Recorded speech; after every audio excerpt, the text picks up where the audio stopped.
Hello, my name is Dave Khanna, and I'm a physicist who's worked in the energy conservation field for my entire career. SolarFest is an annual music and educational festival that has supported energy education in Vermont and New England since 1995. We're famous for our music, art, workshops, and the most interesting conversations amongst people, which have resulted in countless personal actions and as well as the formation of several local and national companies in renewable energy. We want this year to be no different. So while fighting the spread of COVID-19, we're thrilled to be speaking with Richard Heinberg, Senior Fellow in Residence at the Post-Carbon Institute, and one of the world's foremost advocates for a shift away from our current reliance on fossil fuels. Richard is the author of 13 books on energy and environmental sustainability and is the recipient of the M. King Hubert Award for Excellence in Energy Education. He's appeared in many film and television documentaries, including the recent Michael Moore movie, Planet of the Humans, which has also featured a piece on SolarFest. Richard, welcome to our first SolarFest Online. Good to be speaking with you. I've read a number of your books, and I was deeply affected by the powerful tale that is in the beginning of the 2004 book, Power Down, Options and Actions for a Post-Carbon World. It's about waking up on a tar paper raft that's about to sink. I quote it often and find the layers and nuances really interesting. How do you think storytelling helps people to understand and respond to the frightening realities of climate change? Right. Well, we're linguistic animals, and we have been for a very, very long time. So we respond to stories. Stories are how we think. And when we're presented with a new reality, like the pandemic, we have to fit it into our existing stories and build new stories around it in order to process it, in order to make sense of it, in order to adapt and so on. And it should be the job of good leaders to help, build those stories. That's Winston Churchill in World War II did that for the British people. FDR did it for people of the United States. It wasn't just standing up in front of people and I don't know, just telling them what to do. It was also inspiring them with framing the situation in a way that evoked not only understanding, but also a sense of willing participation, an enthusiasm to sacrifice, in fact. Mm-hmm. And we're in another situation now where with climate change, if we're going to get through this, we have to pull together, we have to cooperate, and we're going to have to sacrifice. But we're not going to do that unless we're all on the same page with a story that is not only scientifically true, but also humanly compelling. So far, that hasn't happened. There have been moments of it. I think Greta Thunberg has helped with that, at least for some people. But I don't think we're there yet. We haven't. Nobody has articulated the story in a way that has brought the whole human family or even the whole country to the point where we're willing to look each other in the face and go, yeah, it's time to get serious. We've got to sacrifice. We'll be better off for it. If we don't do it, it's going to be a bad time. Interesting, because I think about this a lot, and it seems to me that another problem about sacrifice is that we aren't all sacrificing at the same level. Right. And that's a huge, well, wait a minute, they're not sacrificing and I am. So mm-hmm. that's part of the problem too. Yeah, well, climate change and the pandemic are hitting our particular society, the United States, at a very inopportune time, because we just happen to be all politically polarized. And there are all kinds of reasons for this that go back beyond the Civil War.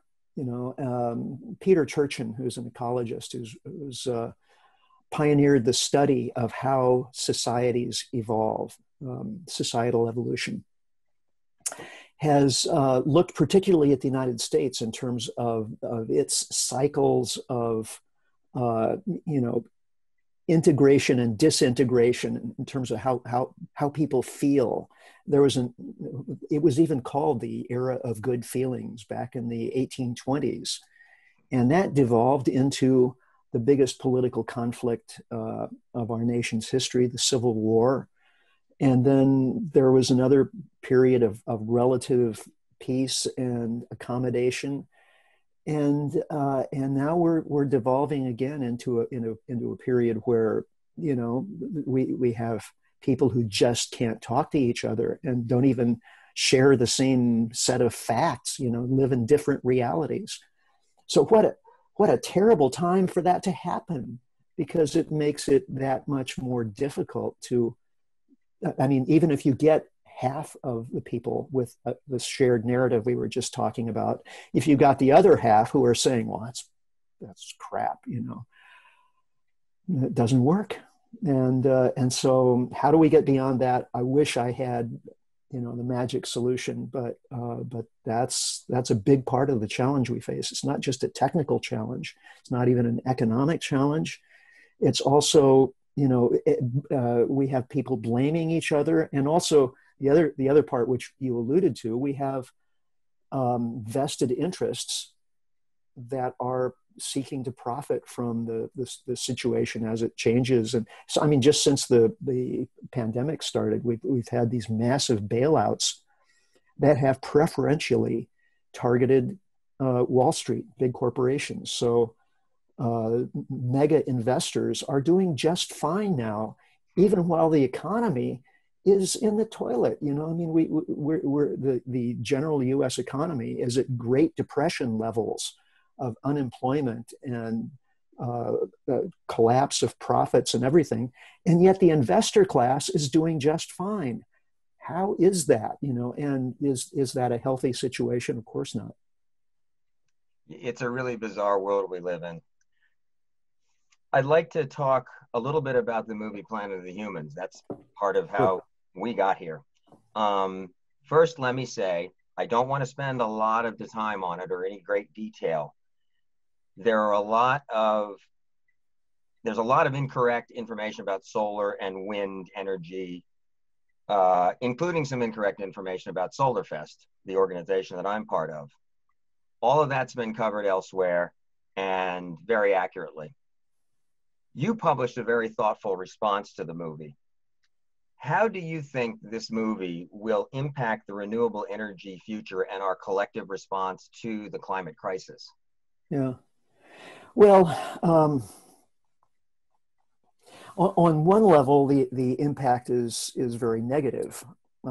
As you said, there are some things in the movie that are just factually incorrect, and anyone who went into the movie with a negative feeling about renewable energy or the renewable energy industry certainly came out of the movie with lots more ammunition that they could use, whether it's people who advocate nuclear power or fossil fuel companies or whoever. The movie just gave them a lot more arguments, more wind in their sails. On the other hand, I have to say, I think if it would have been better if the movie hadn't made so many mistakes, but it does make some points that could be helpful in the energy transition if those points were better made, and if we could all sort of take them to heart. I have to say the mainstream environmental organizations, big environmental organizations, not all of them, but some of them have glommed onto the renewable energy transition as a kind of techno fix. It's like all we have to do is get the political will to build a bunch of solar panels and wind turbines, and everything is fine, all problems solved. And it's just not that simple. From a technical standpoint, we're talking about an enormous, enormous challenge. There hasn't been anything like it in the history of civilization, moving that quickly from one energy source to a different set of energy sources. I mean, it's gargantuan, and we can talk about that more if you want. But also, you know, our real situation is not just that we chose the wrong energy sources. You know, we chose to run the world on fossil fuels instead of something else. I mean, fossil fuels were a one-time only source of cheap, concentrated, storable energy that enabled the Industrial Revolution to happen in a way that nothing else could have. And so, you know, we got used to living at a certain level of energy usage because, you know, we're talking about tens of millions of years of stored ancient sunlight that we're using in a historic instant. So it's unrealistic to expect any other energy sources to enable us to maintain that level of energy usage, nor should we wish it to. Why do I say that? Because at our current level of energy usage, we're laying waste to the planet. I mean, even every once in a while, I get an email, at least once every few months, from some person or some organization that's claiming to develop some source of free energy. You know, that's no environmental problems and infinite source and super cheap. Right. Solve all our problems, right? Well, if we had such an energy source, what would we do with it? We would build even more highways and cities, and the result would be even more loss of biodiversity and the whole picture. We would trash the whole planet. So the film does, I think, hope, you know, I think it was the intent of the filmmakers to force us to rethink that simplistic framing that all we have to do is get rid of fossil fuels, build a bunch of renewables, and we're okay. It's not that simple, and we've got to think more deeply and systemically about the human situation and the environmental crisis. Excellent points. And I want to get into, I have a section about the psychology, which you've touched on just about everything I wanted to ask you about. Okay. Which is great in one way, but it makes me figure out how to reorganize the whole conversation. Think of some new questions really fast. Yeah, I'm not that fast. I was going to say, so first I have to do my Mr. Hyde part of Planet of the Humans. Which is to talk about two things. I know I said I wasn't going to talk about them, but I do want to say that for the purposes of anyone who's watching who doesn't know, it's very important to debunk two of the most egregious falsehoods in the movie. One is that PV panels consume more energy in their lifetime than they will ever produce. A National Renewable Energy Laboratory study shows that their embedded energy, if you will, is recovered in 1 to 4 years, depending on what technology there is, what type of solar technology they're using. And the other bit of misinformation in the movie is it was implied that panels only last 10 years. There are many panels over 30 years old out there, and almost all of them have at least a 20 to 25 warranty on them these days. So, and what I don't get about this is, and I don't want to talk about this, remember, what I don't get about this is why, I don't understand why experienced filmmakers wouldn't have done basic fact checks before publicizing their film. It will rile up people who don't like solar and uninformed people who are now a little more misinformed. But why would they do that?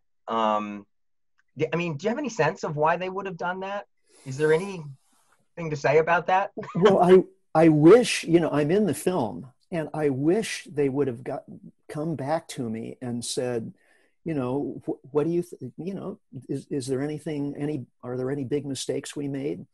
Because you know, 2 or 3 years ago, I spent a whole year working with one of the nation's top energy analysts at Lawrence Berkeley National Laboratory to look at renewable energy in great detail and what would be involved in a transition. So, you know, it would have been helpful to them to have picked my brain on that point. But the interview they did with me was done over 10 years ago in our backyard here. And so it was really old material. I had no input into the film after that point. And, you know, they interviewed me, I think, for 90 minutes or 2 hours and used about 12 seconds or 15 seconds of that interview in the actual film. So it was very frustrating to me to see all those kinds of mistakes being made when they could have had, you know, accurate and reliable information about solar and other renewable energy. And just to, you know, underscore your point, we've got antique solar panels on our house right here that are running the computer that I'm using to Zoom with. You know, they're 20 years old and they're still working just fine. They've lost some of their efficiency, but they're probably still working at about 88% of the efficiency they had when we first installed them, something like that. So, yeah, I think part of the reason you asked, well, why did they do that? I can't get inside their head and say why, but you know, the producer of the film, if you look closely, is a guy named Ozzie Zahner. It's not actually Jeff Gibbs is the filmmaker. Michael Moore was sort of the executive producer standing way back. But I think the guy whose views are most represented in the film in some, from a technical standpoint, are those of Ozzie Zahner. And Ozzie wrote a book called Green Illusions a few years ago, which has some good stuff in it. I mean, I agree with him on many points. But when he appears in the film, he's almost, you know, gleefully saying, you know, look at this renewable energy crap, and isn't it terrible? Well, wait a minute, come on. What's the alternative? And at the end of the movie, the viewer is left with nothing. It's like fossil fuels are terrible, renewables are terrible, there's no future, we're destroying nature. Thanks a lot, good luck. Right. What a way to leave viewers, you know, it's terrible. It's what a wasted opportunity. And I wish I knew why they made those choices. The only thing I can say is in their defense. David Fridley and I did this year-long project. We did the analysis. We wrote a book called Our Renewable Future. We knew there was some stuff in it that might rile up some of the renewables advocates who have this simplistic view that solar and wind will solve everything. We can have green growth forever and so on. We knew that it would rile those folks up. So rather than being confrontational and using a title that would, you know, call the renewable energy transition into question in some way or something like that, we decided to be, you know, very friendly about our approach. And we called the book Our Renewable Future, Laying the Path to 100% Clean Energy. And we pitched it in such a way that our hope was to educate people in the environmental movement about renewable energy and what its limits and trade-offs are, so that we could think a little more deeply about it together. Didn't work. Very few people picked up Our Renewable Future and read it and took it to heart. It's used in college classes. You know, there are people in the policy area who have said very nice things about it and so on. But in general, you know, if you ask 10,000 environmentalists, have you read Our Renewable Future? You might get one or two who would say, yeah. On the other hand, Planet of the Humans takes this confrontational, classic Michael Moore look at renewable energy, and just says a bunch of things that are indefensible, but says them in a way that's really hard hitting, and 8 million people watch it. So it's the only thing you can say in its favor for the movie is that it was effective. The choices they made are indefensible from the standpoint of veracity, but they were very effective from the standpoint of getting eyeballs. Well, it's interesting because you mentioned the fact that the information was quite old, and in fact, the SolarFest that was visited was 2006. So, and I promise we are not going to give you just 12 seconds on this interview. We have no plans to do that. We're going to put the whole thing out there. Okay, so now I'll become Dr. Jekyll, and you have talked about some of these things, but the important issues raised in the film, of which there are a number, biomass and ethanol. Right. I think we both agree that they are, as done now, they're not very good for the environment, but that leads to a couple of questions. Can we expect technological advances, i.e. better processes for creating liquid fuels? Are there any technological advances that may hold promise? Are there fuels that might be appropriate on small scale, such as, is biomass okay if you use waste material rather than cutting down raw trees? Is on an individual level, is scavenging firewood that your town cuts down and using it to heat in a wood stove and displacing propane or oil? There's a lot of examples of small actions that, from my perspective, improve efficiency by taking a waste resource and making use of it. Right. Yeah. Well, there's a lot there in your question, and I totally agree. There are lots of instances where small scale usage makes perfect sense. Like the whole biodiesel thing started out with, getting used cooking oil from restaurants and turning it into biodiesel. Great. What's the problem with that? The problem with biodiesel comes if you're growing huge forests of palm trees so you can turn them into palm oil and then use the palm oil to make biodiesel. If you're going to try to do it at that scale, then it entails all kinds of environmental damage. And from an economic standpoint, it doesn't make sense because you're actually using more energy to grow all those trees, transport the materials, transform them into oil, and then transform the oil into biodiesel. You're using more energy in the process than you'll get out of the biodiesel at the end of the whole thing, which is also what happens with ethanol from sugarcane, doing that on a big scale, as we're currently still doing in the American Midwest. It's it's profitable for farmers, but it only works because it's subsidized on a massive scale. So what are we doing? We're already growing these monocrops of soybeans and corn all across the Midwest, depleting topsoils, ruining waterways, and using massive amounts of fertilizer and pesticides and herbicides to do this. Why should we want to do it even more than we need to grow food in order to also grow fuel for our cars? It's really stupid. It's crazy stuff.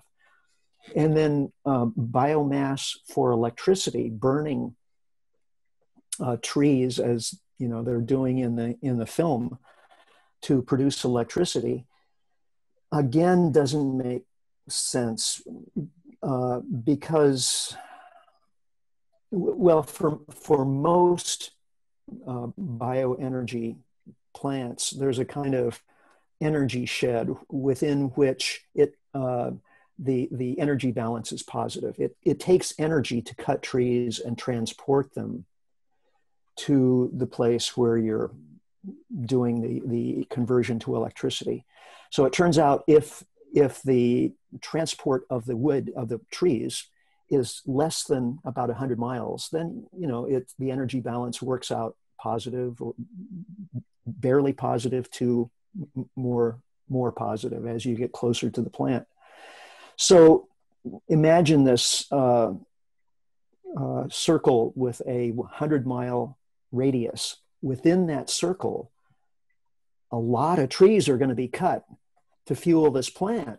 Yeah. And that's what tends to happen with these things. They create a sort of tree desert 100 miles in a 100-mile radius, and then they close the plant down. That is just that's not environmentally sustainable, and it shouldn't be done. And the filmmakers were absolutely right in pointing to that. Now, if you're a farmer and you have agricultural waste, and you have a still to turn that into alcohol to run some of your machinery, or you burn it directly for heat for your home or whatever, it's an entirely different situation. The scale is smaller.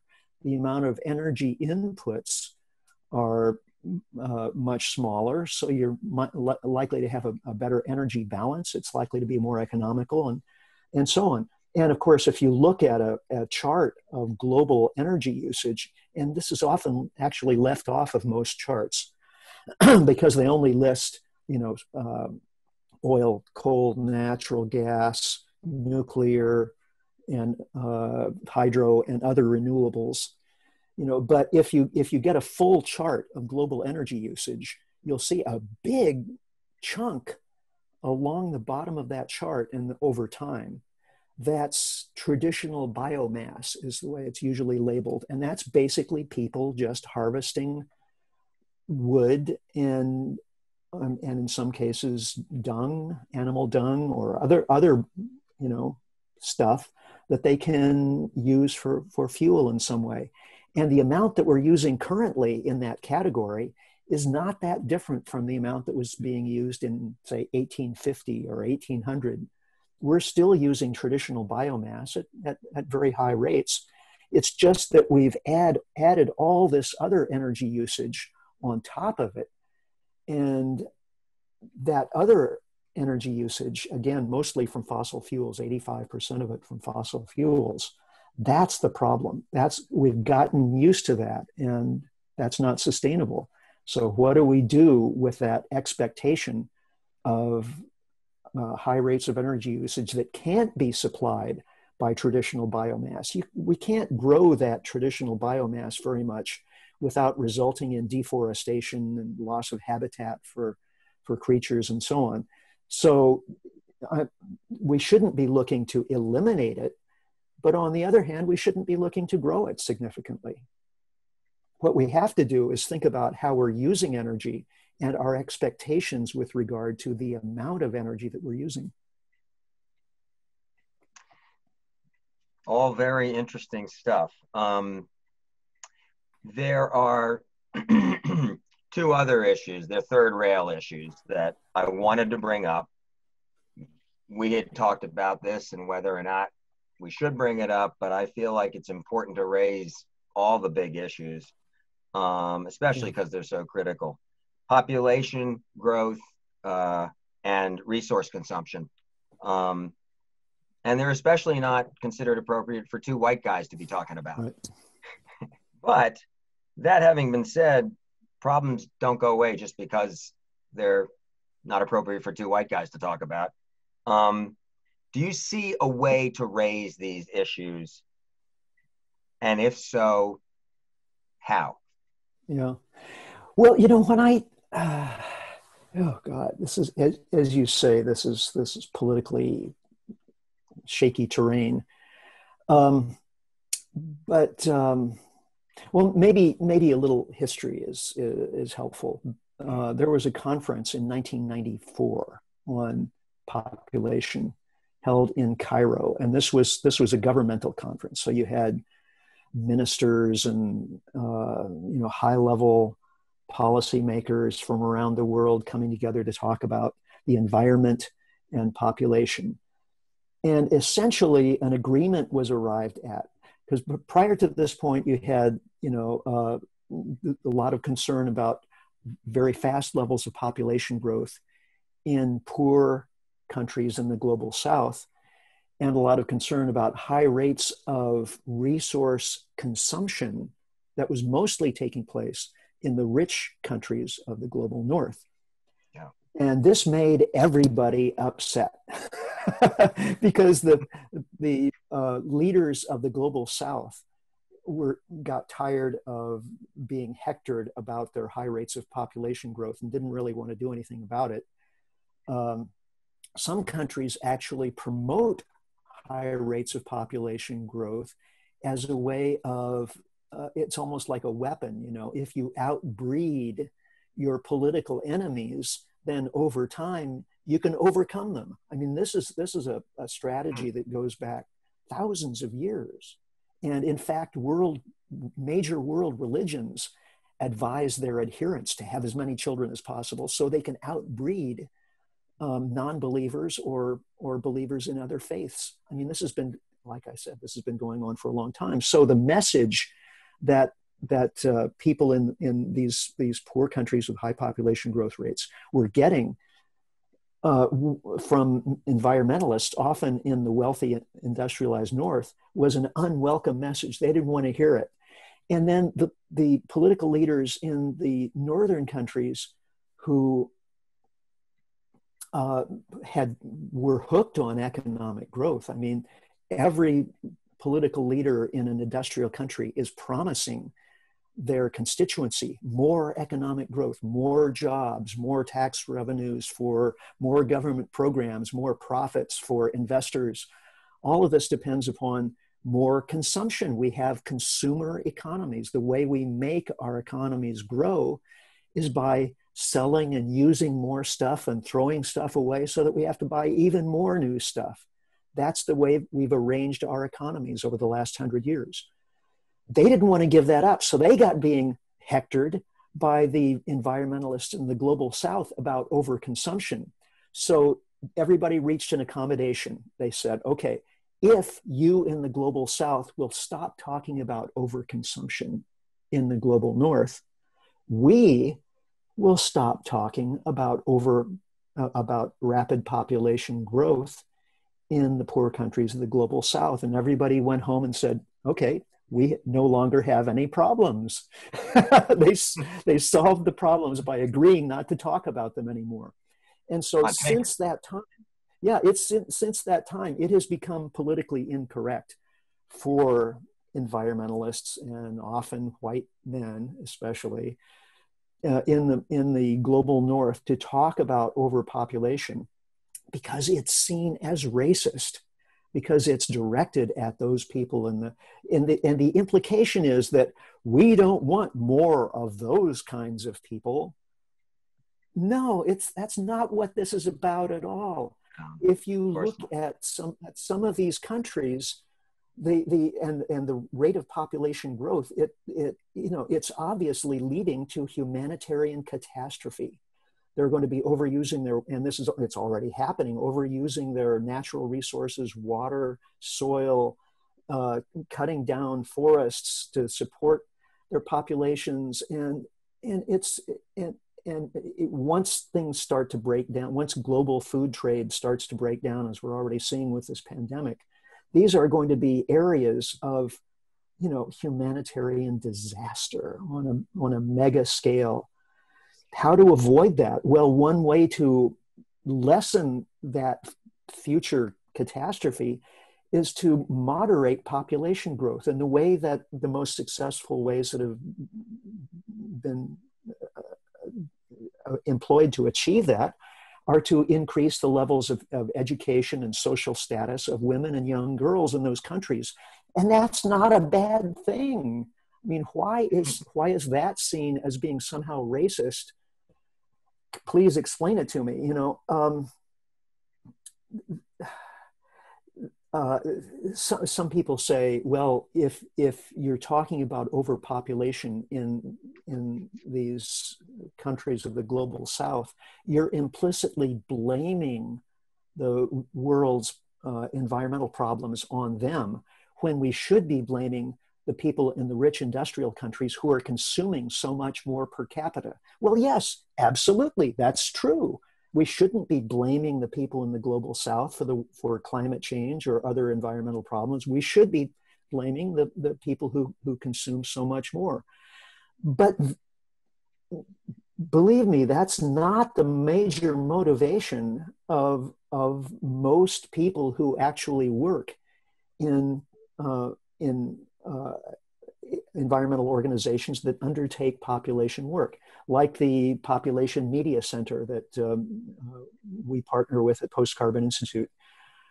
They have worked for many years developing education programs in poor countries around the world to lift the status of women and young girls within those countries, to change social norms so that men don't see having a large family as being, the major source of their status within the community.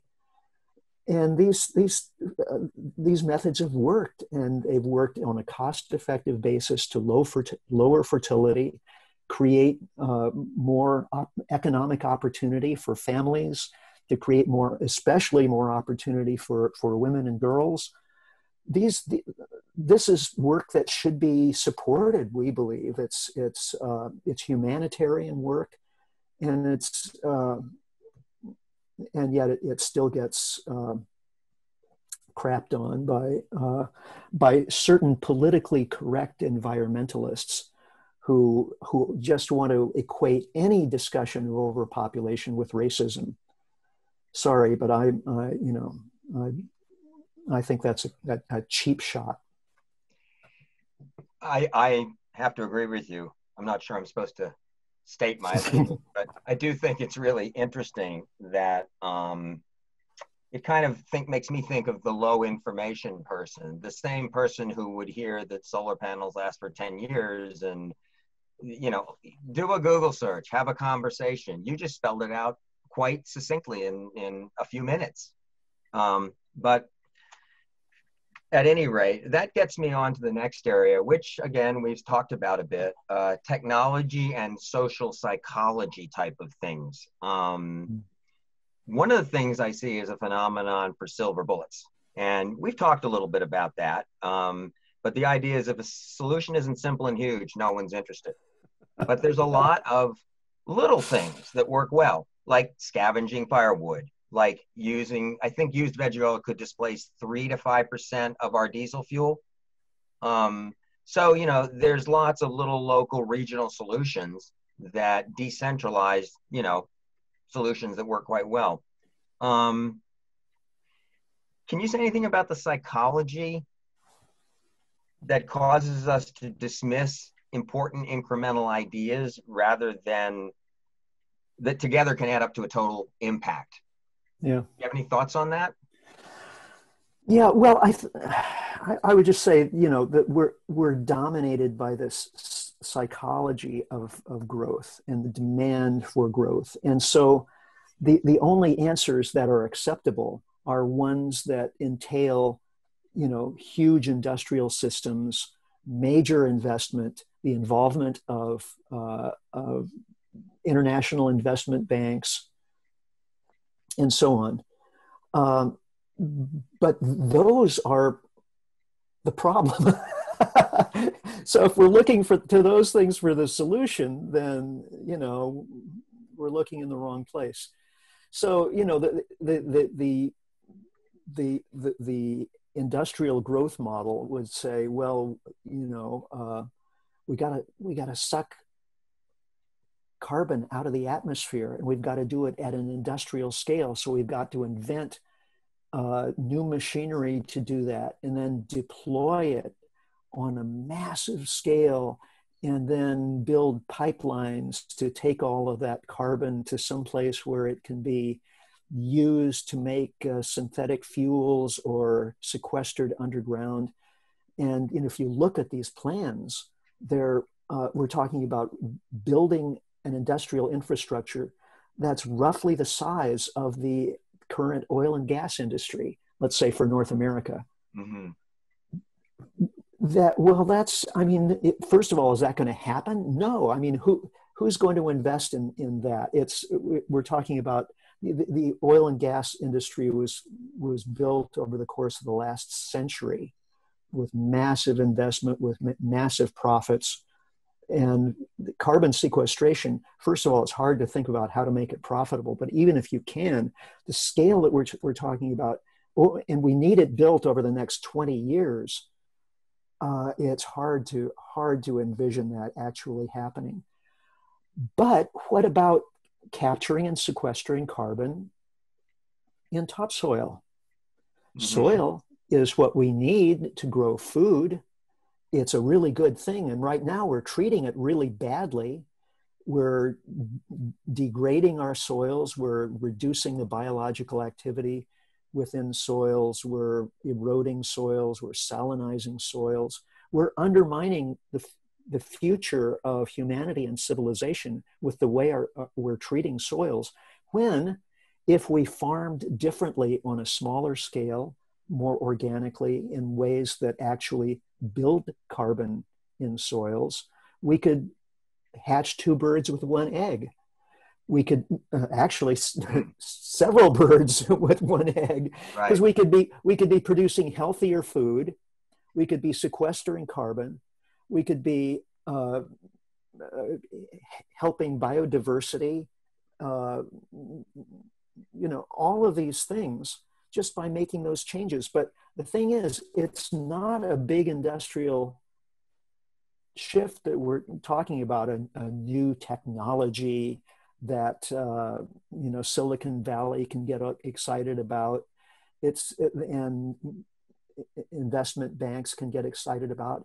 It's basically millions of small farms educating, making it easier for especially young people to get into farming, providing education so that they know how to farm and to farm in ecologically sound ways, helping to educate consumers so that they deliberately choose food that's grown in an ecologically responsible way, and with carbon farming or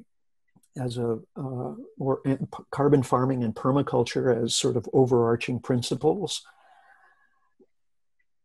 So there's the two different psychologies, if you will, and most of the attention is going toward the one psychology of the techno-fix, large scale, big investment, rather than the small scale, increasing people's understanding and education about systems, and then just localizing, doing small steps in many places. So changing that psychology, yeah, I agree, that would be extremely important. If we could wave a magic wand right now and make that happen, that would be a good thing. Well, I guess in some ways we're victims of our own success. Our technology is utterly amazing. When Kennedy says we'll be to the moon in a decade in the early 60s, half the technology wasn't even invented. So, and it worries me a little bit because people rely on this technology and figure it's gonna, they're gonna pull another hat out of the bag. And then I read about what Elon Musk has done with batteries, and every time I turn around, I go, what are the limits? So, I mean, I'm a physicist. I do engineering work for my work. Yeah. So I appreciate that technology is pretty amazing. Yeah, and we would benefit by having better batteries. I'm not saying that having research and development on new technology is a bad thing. I'm glad that Elon Musk is funding those kinds of things. I wish he'd give up on his Mars fantasy and put that money into something a little more sensible. But what I am saying is that the balance of the conversation, I think, needs to shift more toward what can be done on a smaller scale, at a local scale with investment capital that's actually available within communities, rather than just betting the future of our species and the planet on somebody coming up with the magic bullet technology that somehow we're going to invest trillions of dollars in over the space of just a few years, and suddenly all of our problems will vanish. Yeah, that seems pretty ridiculous to me. I mean, and we have sort of touched on this, but there's the whole wealth and happiness issue. Yeah. Back into the psychology. The myth of more is better. We know for a fact that many studies have shown, and it doesn't surprise me, income goes up, happiness goes up when you're destitute. You get to a certain point and they actually diverge. You know, Right. you get more income and you are less happy. Maybe because you're afraid someone wants to steal it from you. I don't know. But it's interesting. Maybe more wealth results in more distancing from people, which right now is we're ironically aware of. Is there a way to get people to recognize that, to break that role, you know? And I guess the disparity is a problem too, because some people, oh, I need more money, I can't afford to survive. Yeah, right. Well, I think we're seeing some of that happening right now with the pandemic and the economic crisis that our response to the pandemic has created. GDP growth is kind of vanishing. China has just announced that they've just set aside their GDP target for the year. It used to be, every year we're targeting 7% GDP growth this year. Do you know what 7% growth that means? That means they were actually doubling the size of their economy every 10 years. That level of economic growth is absolutely unsustainable, but that's what they wanted. Mm-hmm. But with the pandemic, they just set that aside. They've said, look, what we have to do is take care of our people, make sure people have their basic necessities, and get through this, and then we'll rethink. And essentially, with climate change, we need to do the same thing. We just need to set aside the whole goal of economic growth and make sure that people are taken care of while we reorganize our economy around what will enable future generations to thrive with a livable climate. And once you start looking at things that way, taking care of people, you realize pretty fast that, as you were saying, once their basic needs are met, once people are not scared that they will be homeless and starving, then they can turn their attention to things that actually make them happy. And if the folks in charge have the intelligence and the ingenuity to focus on those things and to encourage people to spend more of their time with music and art and dancing and making stuff and gardening and appreciating the natural world, then we can have a happier society as we're actually reducing our usage of energy and materials. And there's a whole field called ecological economics that's been talking about this for the last, 30 years. And finally, a lot of the things that the ecological economists have been saying we should do are being done, not because suddenly our political leaders woke up and smelled the coffee, but because of necessity, because we got hit with this crazy virus. And suddenly, millions of people are getting sick, and tens and hundreds of thousands of people are dying. We got to do something. So what are we doing? We're helping people shelter in place, encouraging them to do things that are psychologically and physically healthy for them, And in places where there's sound leadership, the leaders are actually encouraging people to,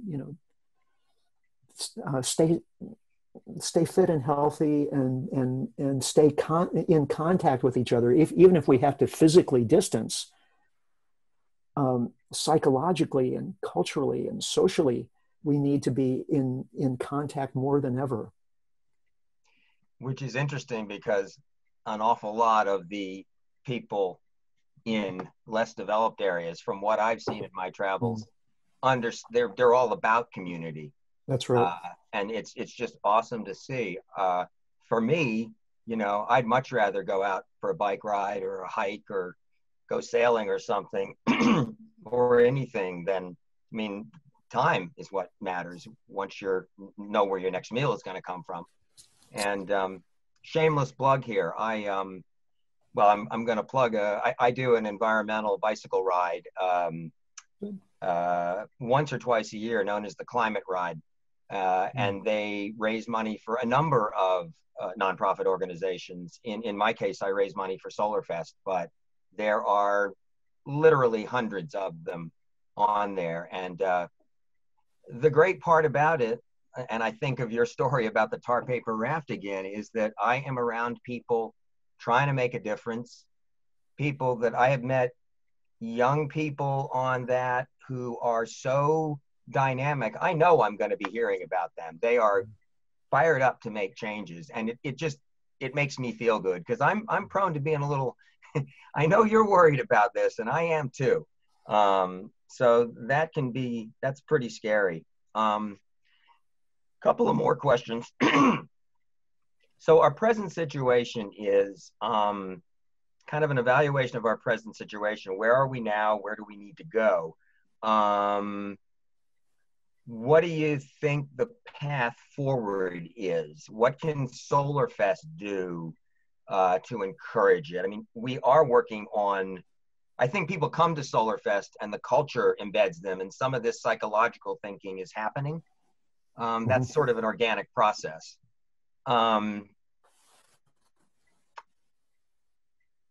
What do you think we as SolarFest can do, or just anybody who's listening to this interview? Well, I think what you're already doing is great. Demonstrating integrated systems that are more sustainable, I think, is what people really need to get. In this, as we've been saying, in this society, people tend to look at individual technologies and techno fixes and silver bullets. But what we really need is a transformation of systems. We're talking about food systems, manufacturing, building, heating, and construction, water, and of course energy, which works everything. All of these other systems depend on energy. So understanding how those integrated systems could change is the educational step that people most need. They're willing to think, oh, well, if I put solar panels on my house, that would be a good thing. Fine. Okay, that's a good step. But where does my food come from? What difference would it make if I grew my own garden in my backyard, or if I shared food with my neighbors, or if we had a neighborhood community garden? What's the difference between ecological agriculture and industrial agriculture in terms of the impacts on human health, on the environment, on the lives of the workers who are involved? So thinking in systems is really, really important. And something like SolarFest really helps people because it's not just about solar panels. It's helping people to think along different lines in all of these areas. Water. Oh, solar hot water heater. Oh, what an interesting idea. I hadn't thought of that. Mm-hmm. So that, that's the one area of encouragement I would offer. I know you're already doing it, but I would just say, that's maybe the most important thing you are doing, and investing more thought along those lines could be really possibly helpful. I don't know. Well, the previous directors of SolarFest, officers and all, many of whom are friends of mine, I was always extremely impressed with the way they would, I'd go to a festival and knowing a lot about energy efficiency and having gotten into many other subjects like organic farming, et cetera, the quality of the workshops was just really high quality. And I thought, wow, for a little festival in Vermont, it's pretty impressive. And it's been as many as, I think, 8,000 attendees during peak years when the energy was in the news. I want to give you a quick opportunity to speak about a couple of things. I always thought it was interesting. Peak oil has been disrespected lately because, we've got fracking, we're energy independent. And I laugh at that for a couple of reasons. Peak oil is, we've been off by 20, maybe 30, maybe even 40 years. In geologic time, that ain't even a nanosecond. And fracking, how long is fracking going to keep us energy independent? Yeah. Okay. Well, this is a big subject, and I would be happy to drone on it at some length, but I will try to avoid not doing so. Yeah, okay. A lot of us who were sort of peak oil analysts or communicators got the picture wrong early on. For a couple of reasons. We didn't differentiate between conventional oil and unconventional in a careful enough way, because of course what's happened is conventional oil has been flat since 2005. We were saying, it's looking like conventional oil it could peak sometime between 2005 and 2010. Well, conventional oil did. That's what happened. And that's part of what led to the 2008 financial collapse.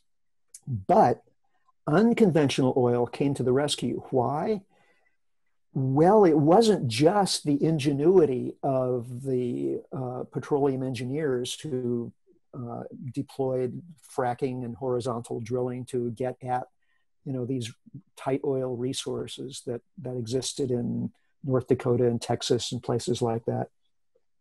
It was also the response to 2008, which was the Federal Reserve injecting trillions of dollars into the investment community. So suddenly investors were looking for the next big thing. They needed a place to put their money. And one of the places, certainly not the only one or even the biggest one, but one of those places was these dozens and dozens of little companies that were out there on the fringes in North Dakota and Texas and Oklahoma and so on, who were, poised to deploy this technology to get this stuff out of the ground. They knew that it would be difficult and expensive, but they were good salespeople in many cases. And I attended some of these investor presentations, and their mantra was, the proof is in the production. We can produce this oil in large quantities and do it quickly. Of course, what they left out was that the oil wells deplete and decline very rapidly.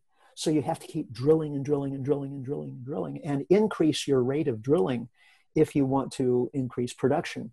So that meant drilling tens of thousands of new oil and gas wells in these often small productive areas, sometimes just a county or two within, say, North Dakota, that was actually profitable to drill in. And these places have been, drilled like pincushions. But, and we did at Post Carbon Institute, we'd done ongoing analysis. We hire the world's best database on oil production per per well. And so we have a very granular view of exactly what's going on, what it costs, where it's happening, and so on. And we've written up annual reports on what's going on in the fracking world. And it's been our contention for years that this is a flash in the pan. This is a short-term boom that will play out very quickly. And we're seeing that right now. Fracking is just dying because they need very high oil prices in order to justify. And even with oil prices where they were up around, $60 a barrel, very few companies were making any profit at all. They were still subsisting mostly on debt and, getting investors to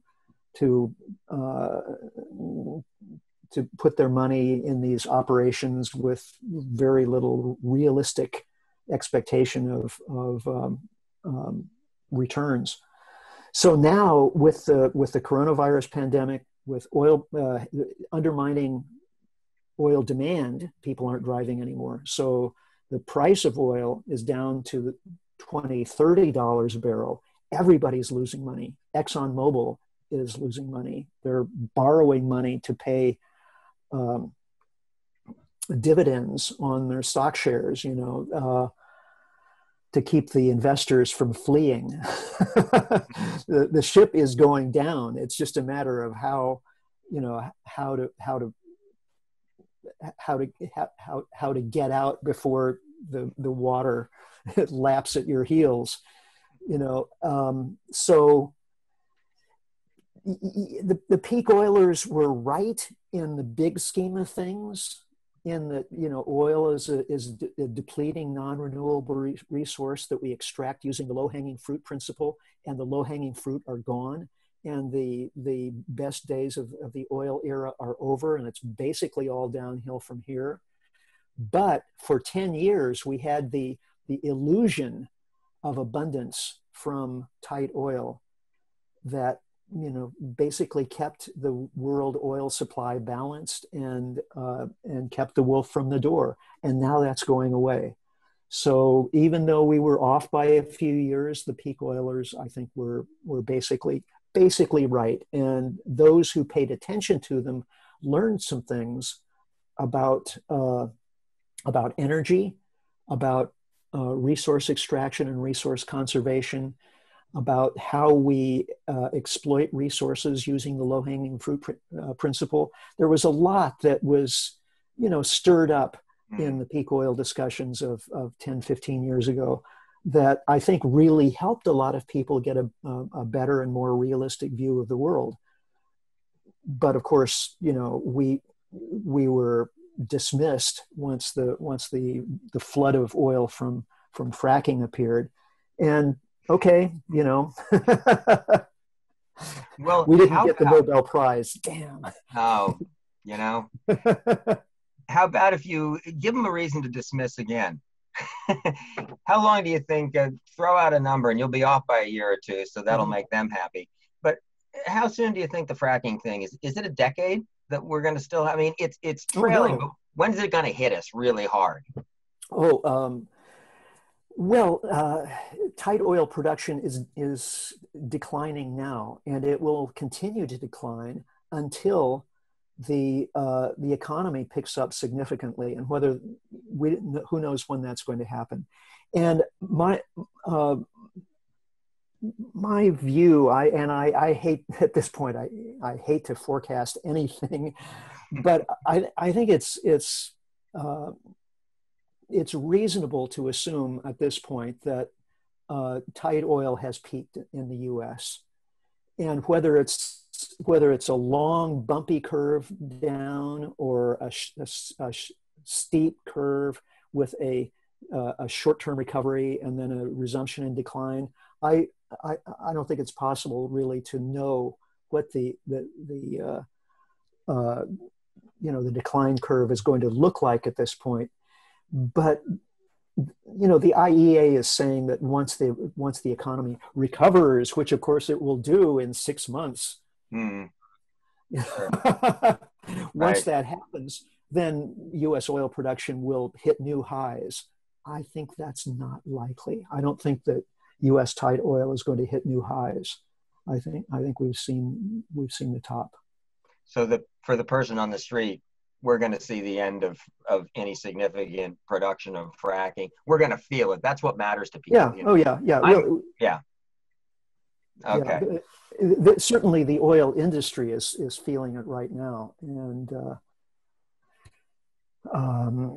it's time to look for a new line of work. They're just not telling anyone and broadcasting it. Yeah, right. I mean, nobody at Exxon wants to say, we want to make a public announcement right now that our company is unprofitable. Right. One last general question. You've answered this in bits and pieces. But this month in your newsletter, number 326, you say that pandemic responses require post-growth economic thinking. And we have talked about that quite a bit. Yeah. Is there anything else you want to say about that? Right. Well, we talked about concentrating on happiness as opposed to GDP, gross national happiness, replacing gross domestic product. But there are lots of other elements of post-growth thinking that are creeping into the mainstream modern monetary theory, which is a little too complicated to get into at this late stage in the interview. Of course. Universal basic income, which, the U.S. has basically just dipped its toe in the water with the relief programs for people who are staying home during the pandemic. Actually, everybody got a check, just about. So that's almost by definition, that's a universal basic income. It's just that the question is, should we continue that, or is that just a one-off? So there are a lot of elements, and if this is something of interest to viewers, please look at that essay, because I go into a lot more detail there than we can possibly do in this interview. That's at richardheinberg.org. Is that correct? It's actually richardheinberg.com. And then .com. Postcarbon is a .org, and resilience is a .org. Those are the other two websites that I am related to. Super. Well, Richard, on behalf of the board of directors of board of trustees of SolarFest, that is, I want to thank you for your time today, for sharing your insights, for all the hard work you do to help inform and guide us in these rough times. Yeah. Well, thank you, and thanks SolarFest for the great work that you're doing. And let's all get through this together.